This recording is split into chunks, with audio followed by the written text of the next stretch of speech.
আসসালামু আলাইকুম বন্ধুরা, কেমন আছেন সবাই? তো দেখতে পাচ্ছেন এটা একটা ব্যাটারি এবং এটা একটা ফোন, স্মার্টফোন।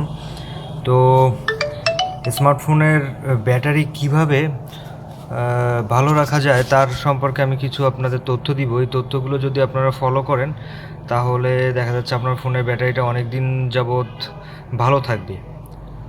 প্রথম যে তথ্যটা আছে এটা হচ্ছে সারা রাত ফোন চার্জ দিবেন না।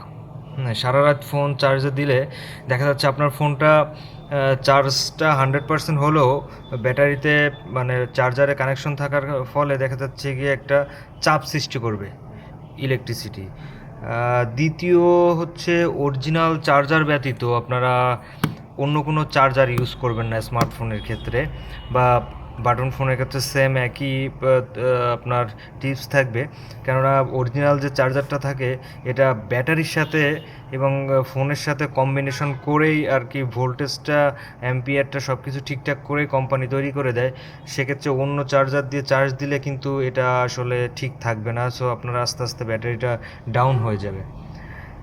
তৃতীয় শর্ত বা তৃতীয় যে ব্যাপারটা থাকবে এটা হচ্ছে চায়না চার্জার অথবা নকল কোনো চার্জার দিয়ে আপনি চার্জ করবেন না আপনার ফোন। তাহলে দেখা যাচ্ছে ওটা তো অ্যাম্পিয়ারের কোনো ঠিক ঠিকানা থাকে না, যার ফলে আপনার ব্যাটারিটা আস্তে আস্তে চার্জ হবে বাট আস্তে আস্তে ব্যাটারির লংজিভিটিটা কমে যাবে। চতুর্থ ধাপ হচ্ছে আপনার ফোনটা যদি ফাস্ট চার্জিং না হয়, যদি আপনি অন্য কোনো একটা ফাস্ট চার্জার দিয়ে চার্জ দেন তাহলে কিন্তু আপনার ব্যাটারিটা ড্যামেজ হয়ে যাবে। চার্জ হবে বাট আস্তে আস্তে ব্যাটারিটা ড্যামেজ হয়ে যাবে, ফুলে উঠবে। যেমনটা এই যে এই ব্যাটারিটা কিন্তু ফুলে উঠছে, যার কারণে ব্যাটারিটা টোটালি ড্যামেজ। চার্জ ব্যাকআপ খুবই বাজে অবস্থায় আছে এখন। পরের ধাপটা হচ্ছে যে আপনার ফোনের ব্যাক কভার ইউজ করা থেকে বিরত থাকুন। কেননা ব্যাক কভার ইউজ করলে ফোন যখন আমরা চার্জ করি দেখা যাচ্ছে যে কিছুক্ষণ পর ব্যাটারিটা হিট হয়ে যায়, আর এই হিটটা অবজার্ভ করার জন্য দেখা যাচ্ছে ব্যাটারির পিছন সাইডটা যদি হালকা বাতাস লাগে তাহলে দেখা যাচ্ছে ঠান্ডা হয়ে যায় খুব দ্রুত। সেক্ষেত্রে ব্যাটারির লংজিভিটিটা বাড়ে, বাট যখন টোটালি ফোনটা ঢাকা থাকবে কভার দিয়ে তখন কিন্তু হিটের পরিমাণটা তত বাড়তে থাকবে, সেক্ষেত্রে ব্যাটারিটা লংজিভিটিটা অনেক কমে যাবে।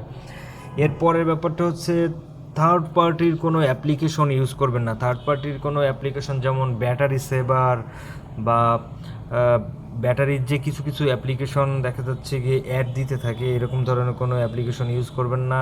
এতে করে আপনার ফোনে ম্যালওয়্যার টানবে, বাট এরপর থেকে দেখা যাচ্ছে যে আপনার যে অ্যাপ্লিকেশন ওই যে ব্যাকগ্রাউন্ডে কিছু কিছু অ্যাপ্লিকেশন সবসময় চলতে থাকে, যার ফলে আপনার ব্যাটারিটা খুব দ্রুত আপনার কনজিউম হয়ে যাবে এবং আপনার ব্যাটারিটার লংজিভিটি কমে যাবে।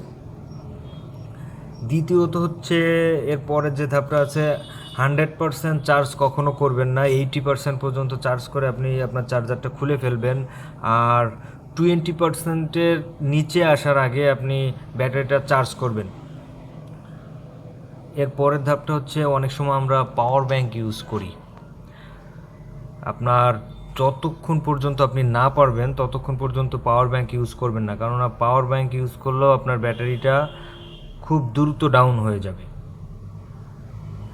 অনেক সময় দেখা যাচ্ছে যে চার্জার পাশে নেই, আমরা ল্যাপটপ বা পিসির থেকে ইউএসবি কানেক্ট করে আমরা চার্জ দিচ্ছি।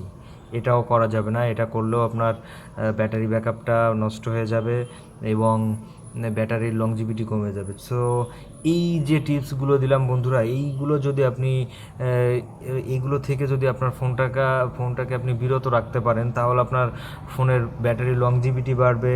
তারপর হচ্ছে গিয়ে ব্যাটারির ব্যাকআপ যে ফার্স্ট অবস্থায় যেমন ছিল ওই অবস্থাতে অনেক দিন পর্যন্ত আপনি ইউজ করতে পারবেন। তো ভালো থাকবেন সবাই, ধন্যবাদ সবাইকে, আসসালামু আলাইকুম।